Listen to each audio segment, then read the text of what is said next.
Morning. মৌসুমি না, এখন আমি তুলে রান্না করে চলে এসেছি। তা আজকে আমি তোমাদেরকে পায়েস রান্না করে একটা দেখাবো। পায়েস না, ঠিক ক্ষীর টাইপের, ওটা করে দেখাবো। আর একটা দেখাবো আমি মাছের ফিশের একটা কিছু করবো, সেটা এখন চিন্তা করিনি কি করবো, সেটা চিন্তা করে তোমাদেরকে দেখাবো, তারপরে বলবো। এই যে দুধটা দিয়ে দিয়েছি, এটা 750 দুধ আছে, 750 দুধে। আর আমি দুধে চালটাকে ভিজিয়ে রেখেছি, দুধে চালটাকে ভিজিয়ে রেখেছি। এই কাপটা মোটামুটি হাফ কাপ মানে তোমার 100 গ্রাম চাল আছে। সেই চালটাকে আমি ভিজিয়ে রেখে দিয়েছি। এটা ফুটে গেলে আমি এই চালটা দিয়ে দেবো। এখনো ফুটেনি, এখনো একটু টাইম লাগবে ফুটতে। এটা ফুটে উঠলে, গরম হলে আমি চালটা দিয়ে দিতে পারি, কিন্তু ফুটে গেলে ভালো হয়। এই দুধটা দিলাম, এবার চালটাকে দিয়ে দিলাম। এটা যেহেতু চালের ক্ষীর হচ্ছে, এটাতে চাল কম পড়বে।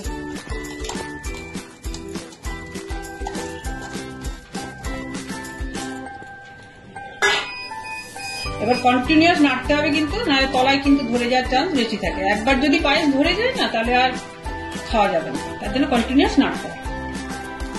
দেখো অর্ধেকটা মানে কিছুটা কমে গেছে। আমি তো জোরে হাই ফ্লেমে দিইনি, তো তার জন্য এখন এই সিম করে করে করতে হচ্ছে।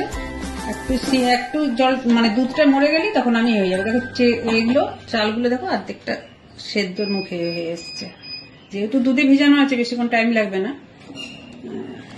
এর সাথে কাজুও দিয়ে দিয়েছি, আমি কাজুগুলো দিয়ে দিয়েছি।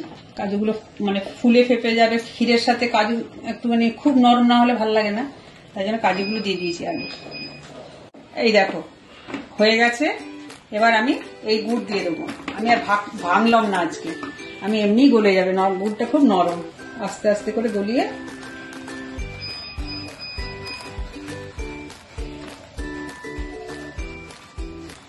আস্তে আস্তে গলে যাচ্ছে।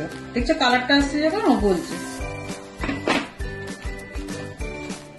জোরে চিপে চিপে দিলে কি হবে না, চিটিয়ে যাবে। এতে আস্তে আস্তে করে নাড়লে ও নিজের থেকে গলে গলে ওটার সাথে চলে যাবে।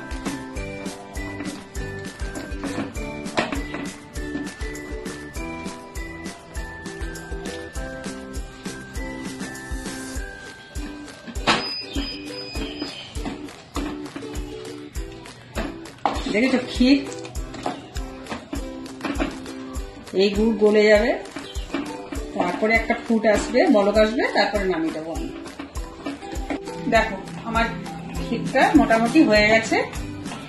আর এটাতে আর একটা জিনিস দেবো, সেটা হলো একদম পিওর খাঁটি 1 চামচ ঘি।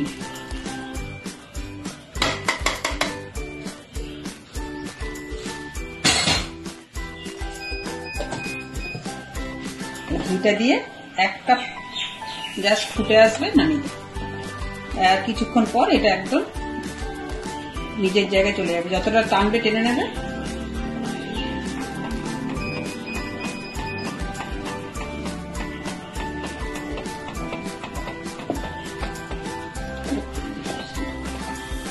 হয়ে গেছে।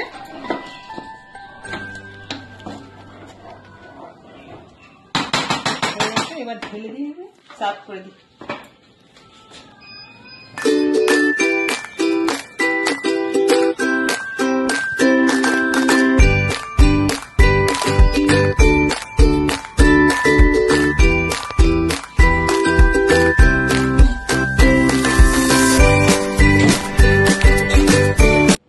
হ্যালো বন্ধুরা, তোমরা কেমন আছো?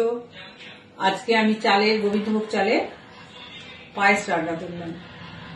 মকর সংক্রান্তিতে তোমরা তো খেয়েছো, পায়েস পিঠে সব খেয়েছো। আর মকর সংক্রান্তি নিশ্চয়ই ভালো কেটেছে, সবাই ভালো আছো, ভালো থাকো। আর আমি আজ গোবিন্দভোগের চালের ক্ষীর বানালাম। সেই ক্ষীরটা তোমরা করে খাইয়ে দেখবে, তারপরে আমাকে কমেন্ট করবে। তার জন্য তোমাদেরকে আমি বললাম যে আমার যদি এটা ব্লগটা ভালো লাগে, তাহলে লাইক শেয়ার কমেন্ট করো। আর অনেক অনেক করেই লাইক শেয়ার করো। আমি জানি তোমরা আমার মেয়ের মতন, তোমরা যারা দেখছো, আমি সবই খবর পাই। ঠিক আছে, এখন রাখছি, পরে কথা হয়।